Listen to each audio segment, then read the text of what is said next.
¿Cuántas cookies autorizas al día cada que lees un artículo o ingresas a un portal web? Y al final, ¿qué es lo que estás autorizando y a quién? ¿Cuántas veces al día debes confirmar a la computadora que no eres un robot identificando semáforos, escaleras o bicicletas? ¿Cuántas noticias falsas recibes al día con una descarada edición fotográfica sin control alguno, solo porque un grupo específico de personas no supo diferenciar la imagen editada o IA de la realidad? ¿Cuánta información regalas al día cada vez que haces un clic en internet? El arrasador mundo de la era digital nos somete a su ritmo, apropiándose incluso de nuestra información más íntima, cada vez que hacemos uso de redes sociales o aplicaciones. Desde controlar tu peso, saber tus preferencias en películas y videojuegos, hasta saber tus compras virtuales, en qué sitio las haces y con qué tarjeta las haces. Pero bueno, es hora de conectarse con la clase.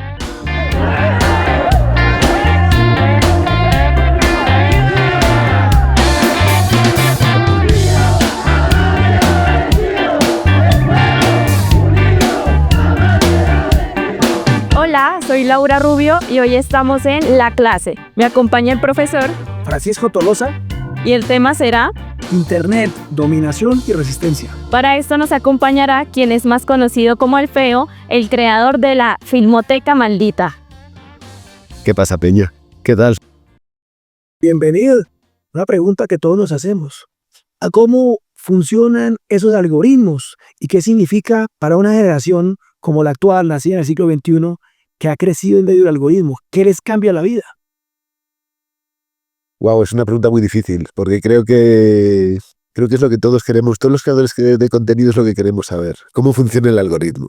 Y además es algo que es como muy mutable. Cada 2x3 las tendencias y la manera que entiende, a mí, o sea, yo personalmente, YouTube, la manera que tiene de funcionar va modificándose cada año. Lo percibo, o sea, porque además siento que hay veces que igual encuentro qué es lo que le gusta al algoritmo, siento que me difunde más y aunque mantenga esa misma fórmula, pasado un tiempo, eso deja de funcionar. Entonces el algoritmo es una cosa es un misterio, es un conjunto de números y de datos y de inputs que suerte para el que lo controla, el tiempo que lo controla. De hecho, hace un tiempo estuve viendo a un chico, a alguien hablar sobre un chico que había encontrado como algo que funcionaba muy bien, que es la doble pantalla dentro de los propios vídeos verticales. No sé si lo habéis visto. Que en la parte de arriba se está viendo un contenido o está hablando el creador de contenido y en la parte de abajo igual sale un videojuego. No tiene absolutamente nada que ver con... Ni siquiera es como contenido o material de apoyo visual, nada que ver. Es otra cosa distinta. ¿Para qué? Para que si no te interesa uno, estés viendo el otro, donde sea como fuere, no abandones el vídeo. Y eso hace que al algoritmo a día de hoy le funcione, el que te quedes ahí atrapado cuanto más rato mejor. Sí, que ahora se encuentran también videos como distractores con novelas o distractores con alguien explicando teoría de ciencia. ¿Cuál es el primer recuerdo que tiene de internet? Un computador de esos blancos grandes de cola que llevaba mi cuñado a casa y el sonido cuando no había señal de internet. Como... Estos celulares que eran Samsung Galaxy con el botoncito que eran chiquiticos. ¿Y tú? Juego Spring. ¿Qué edad tenías con ese primer recuerdo? ¿Como 6? ¿Y tú? 6 igual, 6. Antes el internet no era como banda ancha, sino que venían en unos modem. ¿Han utilizado la IA en alguno de sus trabajos? En el colegio sí, bastante. ¿Y tú? Sí, la IA sí. La uso no como para hacer trabajos, sino como para pedir consejos o como qué podría mejorar sobre este trabajo. Por ejemplo, en ensayos, como qué podría cambiar en letras o cosas así, no como tal como hágame este ensayo. ¿Y los profesores se alcanzaron a dar cuenta de eso? Había unas veces que sí, lo pasaba por detector de IA y mucha gente perdía, pero otras veces no. No sé, no me han dicho nada, yo creo que no. Esos videos como con IA que empiezan normal y luego es como súper raro, como que alguien está caminando y luego sale volando, se transforma, desaparece. Creo que eso es como lo más loco. Es muy curioso. ¿Cómo consideras que este algoritmo o esas plataformas han afectado nuestras vidas? Totalmente. O sea, han redefinido nuestra manera de entender el mundo y la sociedad. Y lo interesante de esto es que parece que es como algo neutro, algo que no tiene, que no existe. O sea, hay unos hilos invisibles que no vemos, que son el propio algoritmo, que son ellos los que nos están dictando ahora cuáles son las modas. Porque igual hace 20 o 30 años, en una era analógica, las modas las manejaban a través de la radio y la televisión los lobbies de poder de ese momento. Era más claro quién define. Ajá. ¿En Y caso quién lo define? ni siquiera ellos mismos lo saben, ni siquiera las propias élites de poder saben bien lo que está ocurriendo, ni lo que están difundiendo. Entonces eso es interesante porque nos lleva como hacia un caos que no se maneja, hacia una situación de no futuro muy grande. Es curioso y además esa incertidumbre que en otros periodos de la historia analógicos se interpretaban como una posibilidad a un cambio, a una transformación. O sea, llegamos a una época de no futuro que sería como un camino o una calle sin salida que nos va a forzar a dar la vuelta y a recorrer otro camino distinto. Mientras que lo que ocurre a día de hoy es que siento que en verdad están abrazando el muro. Hemos llegado a la calle sin camino y hay un muro al fondo y en vez de asumir que hay que dar la vuelta, lo que estamos haciendo es intentar abrazar el muro lo más que podemos, que serían todas estas corrientes más anarcocapitalistas o que plantean estas ideas de la superación personal. También siento que hay una necesidad del ser humano por la espiritualidad.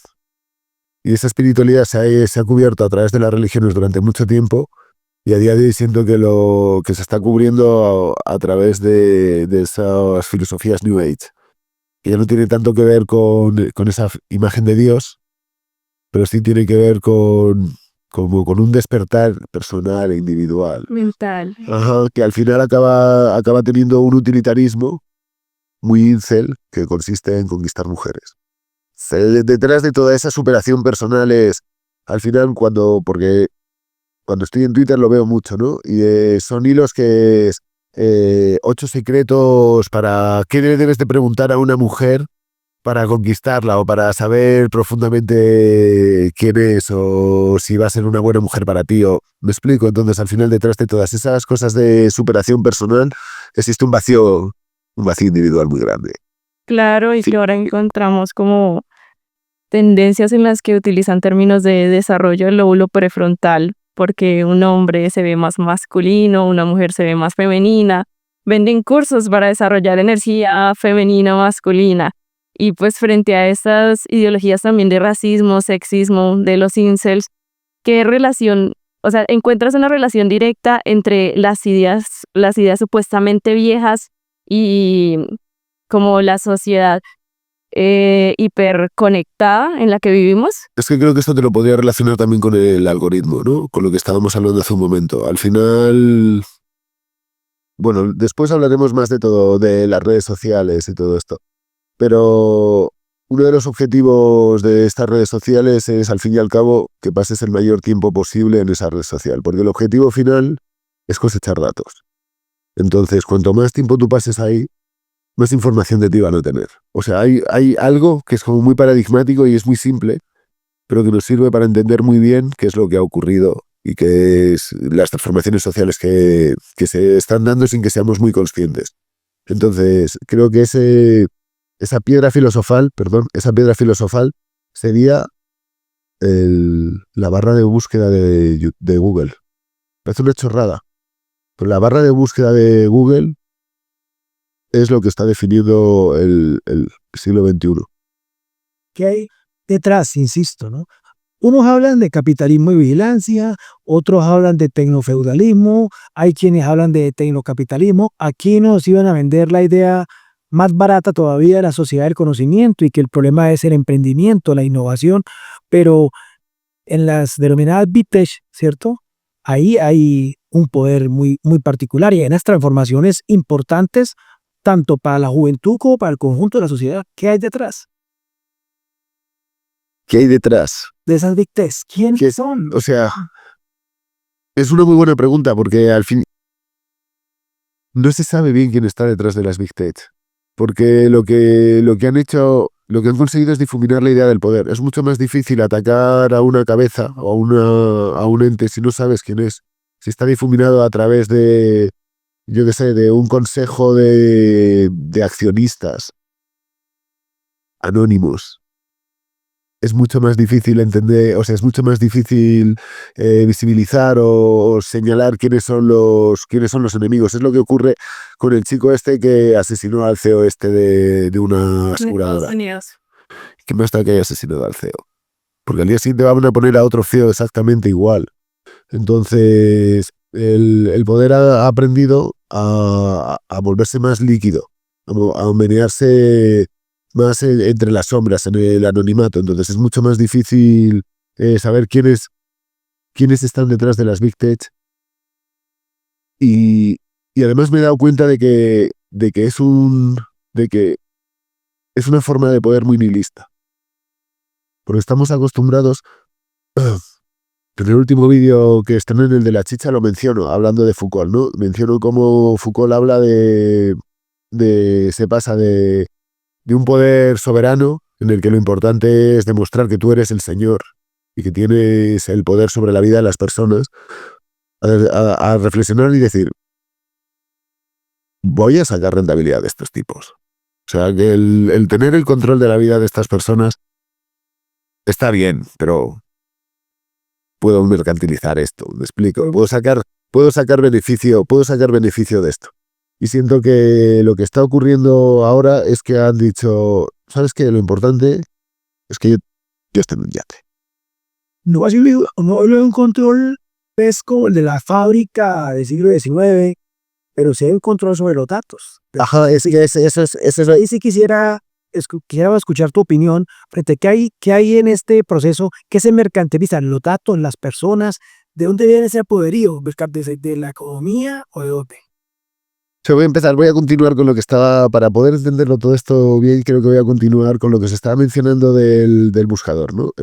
Creo que el buscador es esa piedra angular y que nos sirve para hablar sobre todo esto, porque en un primer momento ese buscador de Internet, cuando lo está utilizando, o sea, cuando tú escribes, a Google le interesa, desde un punto de vista de la rentabilidad de la empresa convencional, lo que a Google le interesa es mejorar las búsquedas. Entonces, para mejorar las búsquedas, lo que hace es analiza la frase que tú escribes. La frase que tú escribes es cómo cocinar lo que sea, o cómo beber no sé qué. Ajá, pero tú al final de la frase has puesto 8 interrogantes en vez de 1. Y no has puesto el del principio. Ok, bueno, pues eso tal vez es porque eres una persona ansiosa. Y eso a Google, en un primer momento, para ellos, eso es información basura, que no vale.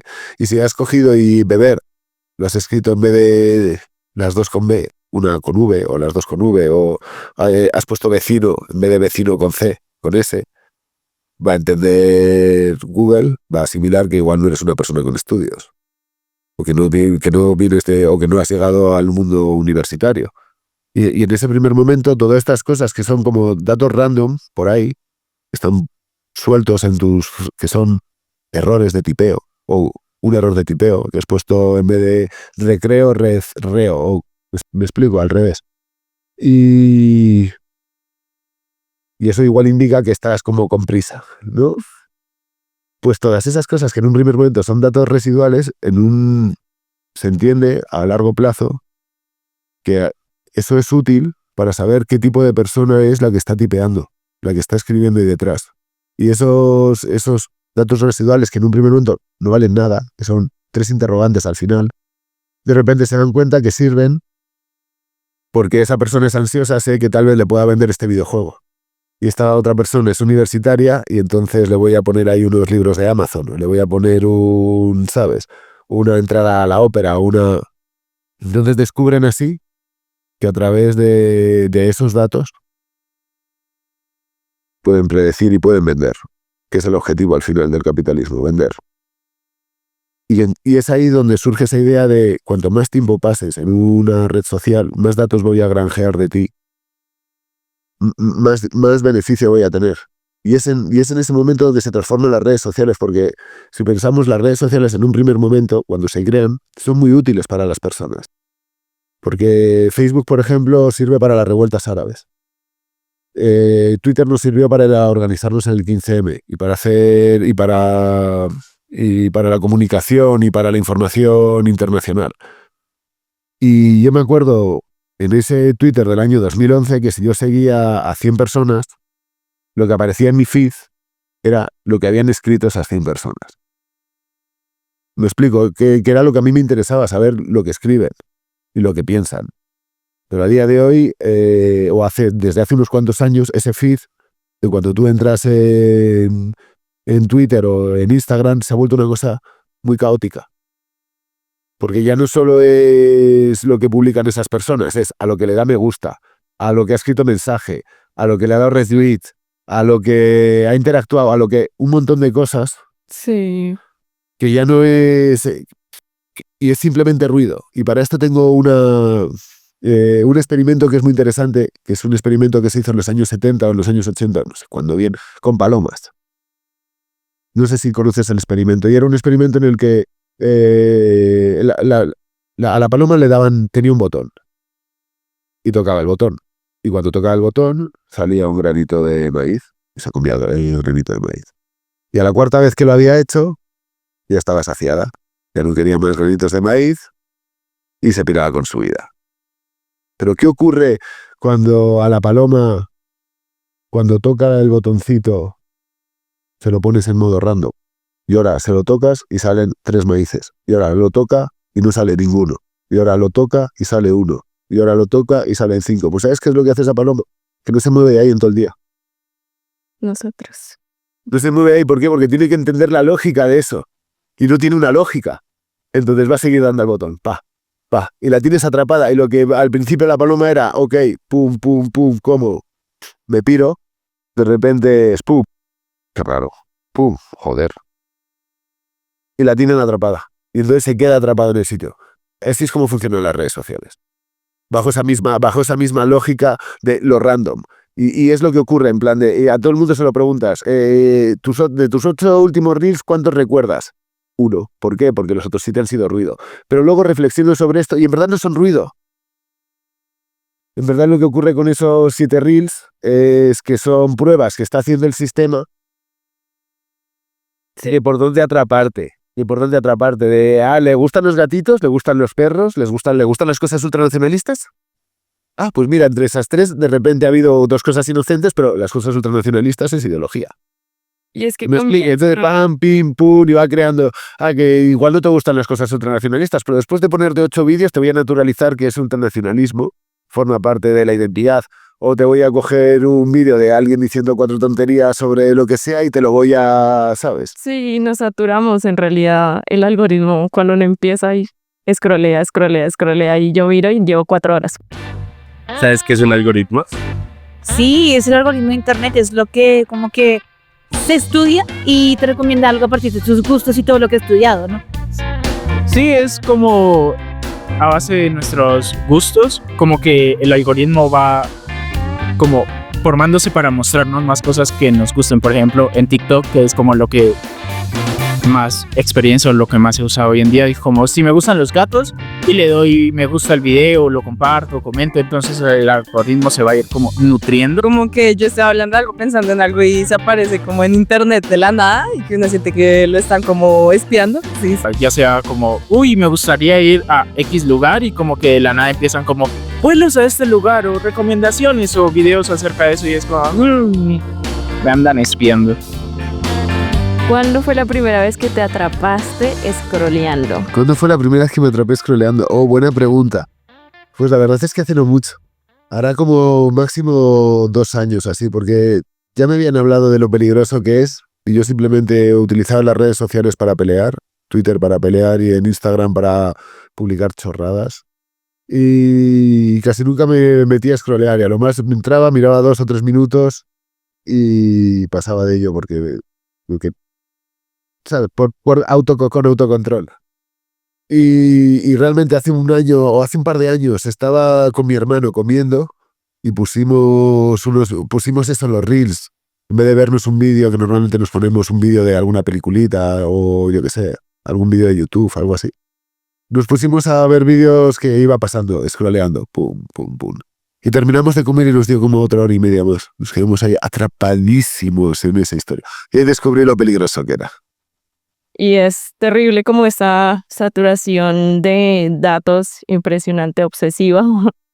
No sé, ¿qué opinas sobre el debate del control estatal para los datos? ¿Qué opinas? ¿Consideras que es una solución al problema del manejo de la información, de la manipulación? ¿O si es una forma nueva para seguir Es controlando? una nueva forma, es otra manera de control. Porque al fin y al cabo va a depender de quien esté al mando de ese aparato del Estado. ¿Quién es el piloto? El piloto es un descerebrado que le gusta coger las curvas con riesgo, probablemente tengas un accidente. Es un tipo que va demasiado seguro y des la curva a 20 kilómetros por hora, tal vez el viaje sea demasiado aburrido. Es decir, puedo tener a alguien muy desmadrado que, como Elon Musk, que haga de la red social un sitio muy peligroso donde permita que se levanten discursos de odio, o puedo tener una red social hipercontrolada donde la información que se esté dando sea tan pequeña, tan sesgada, que al fin y al cabo no sea información, sea simplemente propaganda de otra manera. Lo que, a mi modo de ver, lo que debería de educarse, y no desde el Estado, sino desde nosotros mismos, entendiendo que estamos viviendo un proceso de revolución tecnológica, es educar el espíritu crítico. Y antes lo estábamos hablando off topic, ¿no? Y eso es un proceso de muchas generaciones. Y yo no sé hasta qué punto es un proceso de muchas generaciones o es un proceso de usos y costumbres. Es como yo jamás me imaginé a finales de los 90, a principios de los 2000, a mi madre enganchada como una teenager. Me explico, metida en el Instagram, revisando las cuentas de sus amigas, de sus amigos, viendo quién ha subido la foto, por qué está dado me gusta al otro. Y lo estoy viendo y digo, wow, qué teen es esto. ¿Sabes? Y jamás me imaginé a mi madre metida dentro de esas dinámicas. Pero porque ha entrado por una cuestión de usos y costumbres. Sí, claro. Entonces, al fin y al cabo, así como ella ha entrado a ese mundo sin cuestionarse muchas cosas, ¿sabes? Creo que tarde o temprano es importante hacer ese ejercicio de reflexión de que lo que tenemos en nuestras manos es algo peligroso, pero que a la vez nos puede ser muy útil. Sí, y a propósito ya más hacia el tema de la resistencia en el Internet, que es bien sabido que creaste la página con películas libres, cine en español más grande y que fuiste judicializado por eso. ¿Cómo concebir la resistencia, el contrapeso en el Internet? Sigo pensando que es una cosa de poner nuestros pequeños granitos de arena y de intentar entender Internet como en sus orígenes. O sea, creo que ahí está donde está nuestra resistencia. Porque pienso que Internet es una herramienta potente. Es más bien un mundo. Es un mundo donde no hay fronteras y donde durante mucho tiempo yo creí que no se podía parcelar. Y que era algo revolucionario, que iba a transgredir los límites. O sea, sentí que Internet iba a romper con muchas de las ideas de la Ilustración, como por ejemplo el propio concepto de frontera. ¿Sabes? Internet diluye esa idea de frontera, esa idea del Estado moderno, de un Estado que controla la información, porque si yo, por ejemplo, quiero mandarte una carta a ti y tú estás en Colombia, la tendría que hacer a través de correos. ¿Y eso por dónde va a pasar? Por correos a España y por correos a Colombia. Por lo tanto, el Estado, al fin y al cabo, manejaba eso. Y sentía que Internet era libre. Pero a día de hoy con Pegasus, con un montón de... el Internet, siento que está en lucha. Y que es una lucha que mientras no seamos conscientes de que se está planteando, la vamos a perder. ¿Por qué un robot nos dice a nosotros si somos humanos o somos robot? ¿No es algo como paradójico? ¿Qué se nos viene con esto de la IA? ¿Qué nos está pidiendo el robot cuando contamos semáforo o contamos escáner? Qué buena pregunta. Y además es muy paradigmático eso de que una máquina decida si tú eres humano o no. Y detrás de eso hay algo, ahora entraré en por qué lo hacemos. Google, al fin y al cabo, tiene 1.500 millones de usuarios. Estos son muchísimos usuarios. Y nos ha puesto a trabajar, sin que nosotros seamos conscientes de que nos ha puesto a trabajar en microtrabajos de que duran 10, 15 segundos. Pero que si sumas el microtrabajo de esas 1.500 millones de personas, es un montón de tiempo. Les hemos estado dando cientos de años de educación al algoritmo que son de descubrir siluetas. Y no solo eso, también sobre nosotros. No solo le estás educando sobre las siluetas o sobre eso es un autobús. Eso al segundo día lo tiene. Sino el tiempo que tú tardas, la capacidad de atención que tú tienes. Si a la tercera vez que te lo han mandado te has dejado una cosa. Entonces no solo estás educando a una máquina para que sea capaz de leer imágenes. Estás educando una máquina para que sea capaz de reconocerte. Ese es el peligro. Bueno, porque Internet es hoy un territorio de control, de dominación, pero también ha sido siempre un territorio de resistencia y de disputa y de cooperación, algo que tú mencionas mucho en tus videos. Agradecemos a Alfeo hoy en la clase con Laura Rubio y Francisco Tolosa. Muchas gracias. Sí, es.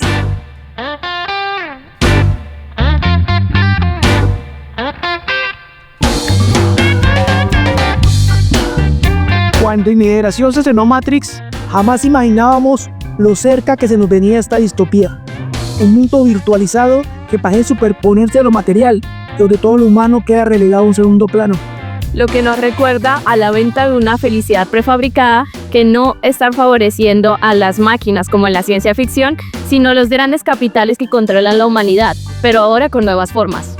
Sin embargo, Internet y las llamadas nuevas TICs no son una opción ni una moda, son una fase del capitalismo y una fase histórica de la humanidad que afecta no solamente a la juventud, sino a todas las generaciones.